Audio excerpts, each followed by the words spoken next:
Hello, ito po si Regia.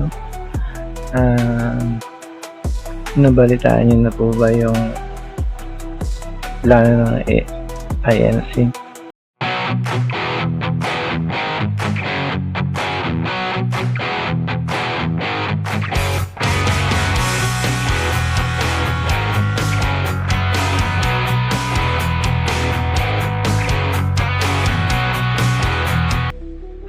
Mag-arali sila ng malawakan. Good news po to para sa mga Pro Duterte. Good news po to sa mga taong naniniwala sa at napapagkatiwalaan si Sara Duterte. Kung ako sa kanila po, push na nila ng full force para po para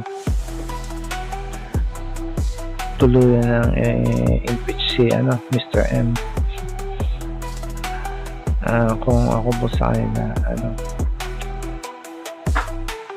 i-diretso ko na niyo po si Sara Duterte po ay puro na lang sumasalo ng mga issue ng Bongbong Marcos. Puro na lang panggigipit na ginagawa sa kanya na dahil lang sa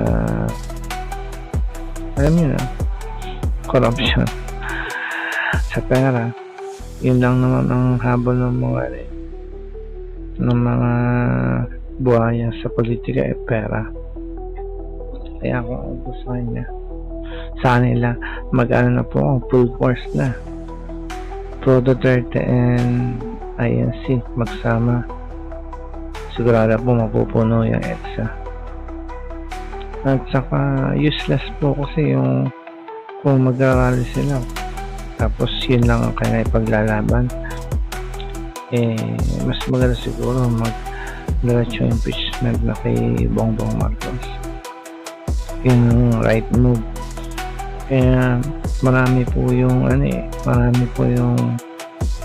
gusto talaga magbago yung ating pamumuno dahil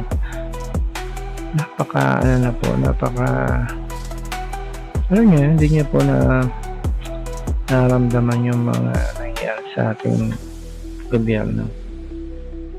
Lahat na lang ng mga benefits na dahil sa gobyerno wala na. PhilHealth hindi na masyadong nagagamit, yung mga